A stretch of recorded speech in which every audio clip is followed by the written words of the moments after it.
Welcome again to our continuing series of chapters reviews in this book, Why Am I a Missionary? Why are you a missionary? Why you should be a missionary. Today's chapter is going to be about Christ-like examples in the Bible. You see, most of our chapter reviews have been looking at an example of Jesus in his life. He's the very best example of a missionary that ever was. But today we're going to look at just a very brief look at other missionaries in the Bible and the examples that they can give us. And this is going to be just a very brief review. I encourage you later to go back in your own study, look at the stories of these people and study them, and you'll learn a lot of important lessons. Christ is the very best example of a missionary that ever was. And we find in Ephesians 5, verse 1, it says, "Therefore be imitators of God as dear children." That is the very best advice. We should be imitators of God because He's our perfect example. And yet, people also, even though sometimes they sin, sometimes they err, they can also be good examples for us. And we should follow them where they give us good examples. And this is what Paul said when he wrote in 1 Corinthians 11, verse 1. He said, "Imitate me, just as I also imitate Christ." So where these other people are Christ-like in their actions, we can also imitate them. We should also imitate them. In Philippians 3, verse 17, it says, "Brethren, join in following my example, and note those who so walk as you have us for a pattern." So sometimes people make mistakes, and we shouldn't be following example of those mistakes, obviously. But where people are following Christ's pattern, let's imitate them. Now let's go right in and look at some of the examples. I'm going to start with the story of Noah.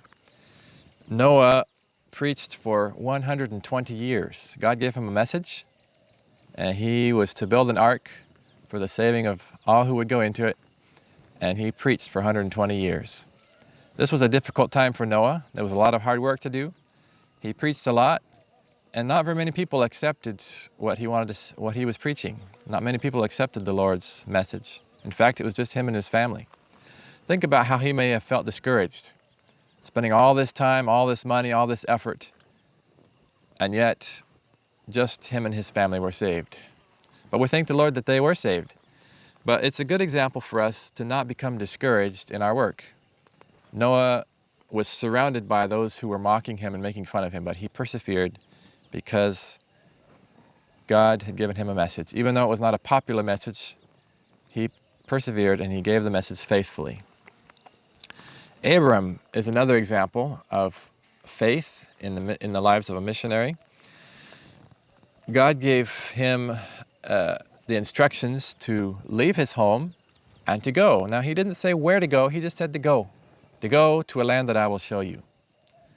The land that I will show you. I'm trying to imagine if I was in that place. God said, okay, go, just go. Well, where should I go? You would have to really be dependent on the Lord and stay connected with Him to know where to go. Now, if you study the story of Abram, you'll see a cycle of blessing there. You see, the Lord promised to bless Abraham as he was obedient.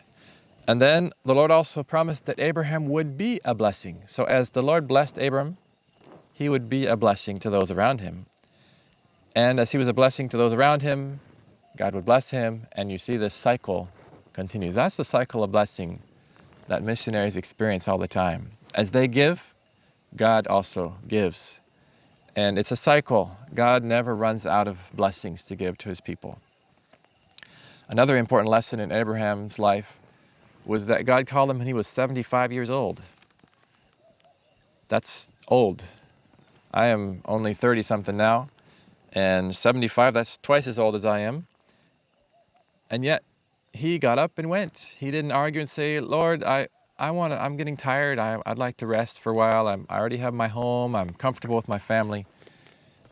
He got up and went. Now, I'm not saying that God is calling all of the old people to go to some difficult place, but my point is that God calls people of different ages, not just the young people, but God has a work for everybody to do, even older people. Age does not hinder the Lord from using us to bless others. And Abraham did not delay. He obeyed immediately. And that's what we should do when God calls us to do something. When God makes his will clear to us, we should obey without question immediately. Joseph is another example. I like his example because he stayed focused on his mission no matter what.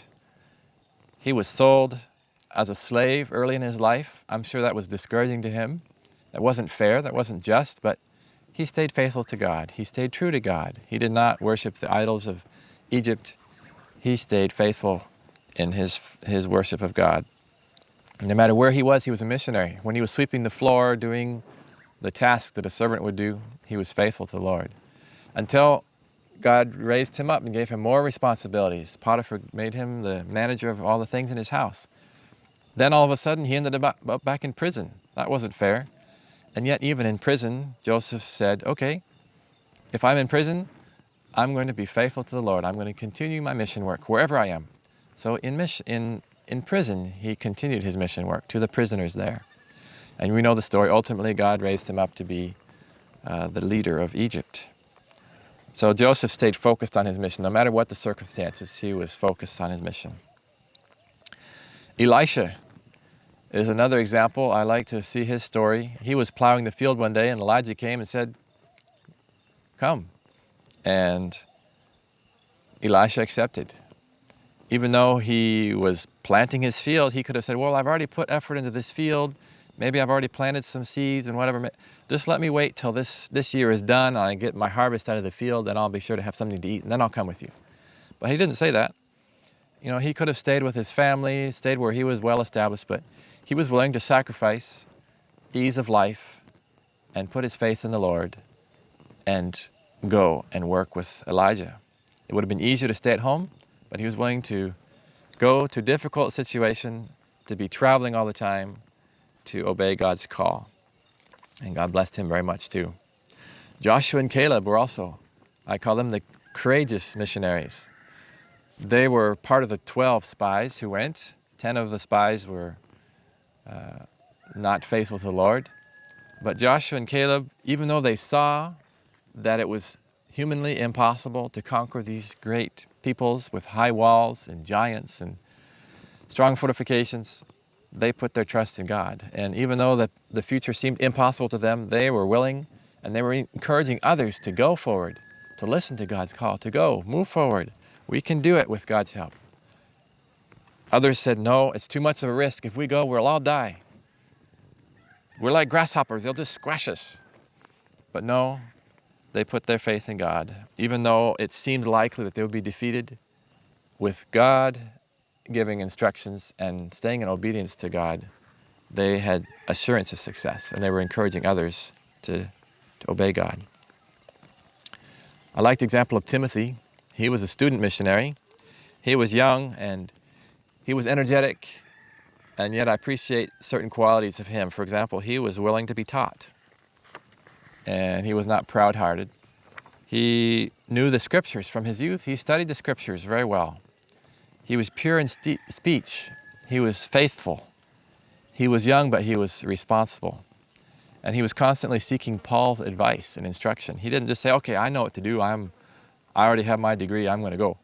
No, he worked courageously for the Lord, and yet he was also searching for advice and instruction from older people, his peers, his counselors like Paul. And he was constantly asking, is this the way of the Lord? What would the Lord want me to do? And that's where he went. So Timothy, the student missionary, is also a good example for us to study. Here's another one that's interesting, the demoniacs. You know, Jesus healed them, and he sent them as missionaries. They didn't go to university. They didn't go to theology school. They were just sent right away. Jesus healed them. They said, we want to come with you. And he said, no, you need to stay and tell others. And so they became missionaries for Jesus that day. And they could share what they had experienced personally. And you know, oftentimes when we have a personal experience with the Lord, that is what is most effective. We can know all the doctrines, we can know how to preach, we can know this and that. But if we don't have a personal experience with the Lord, our missionary work is not going to be very effective. And so these demoniacs, even though we might call them ignorant and not well trained, they went right from being demon-possessed to being converted to being missionaries for the Lord. And I'm sure they continue to learn. But the most important thing is for us to have a personal relationship with Jesus. And that's when Jesus can use us. When we give our hearts to him, he can use us no matter what our situation. Peter is another example of a missionary. He was bold. Now, in the beginning, he was bold maybe in the wrong way. Sometimes he was too bold. But later on, when he was converted, he used his boldness for good, bold for Christ. The Bible says that when they saw the boldness of Peter and John, they perceived that they were uneducated, untrained men. They marveled, and then they realized that they had been with Jesus. You see, even if we have strong personality traits, when we are with Jesus, people will see that we have been with Jesus. Even if you have personality traits that are not good, God can use those and turn them into something that is good. Just like Peter's boldness was bad before, but God turned it into something good.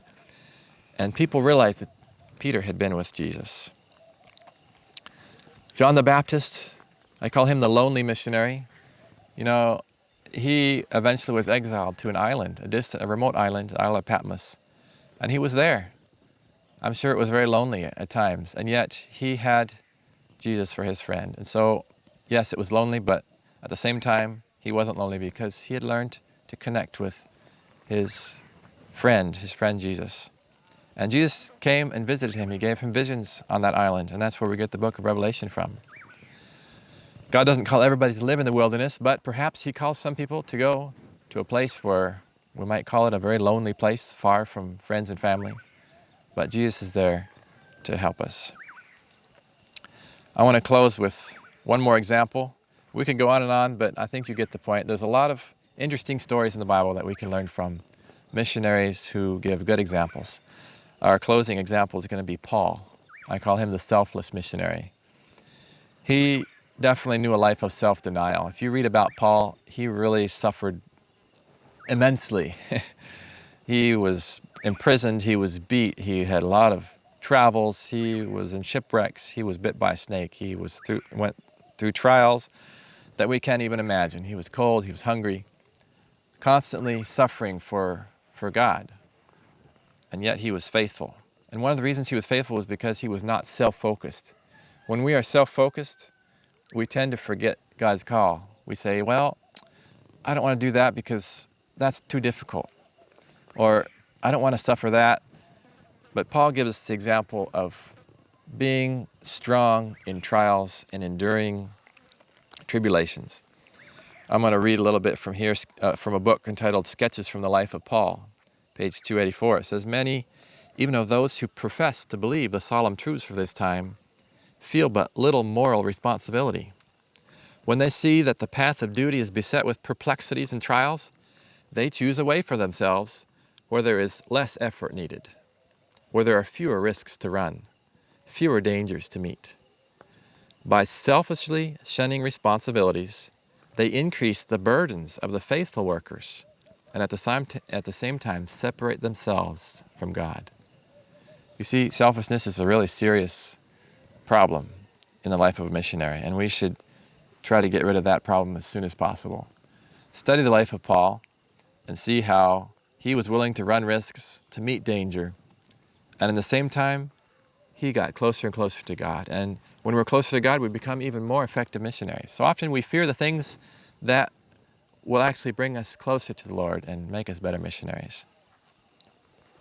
My advice for you today is to study the examples of the good missionaries in the Bible. We have touched a few today. There are more. If you'll open up your Bible and look, you'll find many other examples. Study their good examples, and you'll be encouraged to be a strong missionary yourself. Thanks for tuning in and watching our book review of Why Am I Missionary? Why Are You a Missionary? I hope you've been enjoying the presentations, and not just enjoying them, but learning from them. Now, if you have some questions or comments, feel free to contact us by email at volunteer@deserttreeministry.org. We'd love to hear from you. Contact us at volunteer@deserttreeministry.org. To purchase a copy of our book, follow the link on the description below.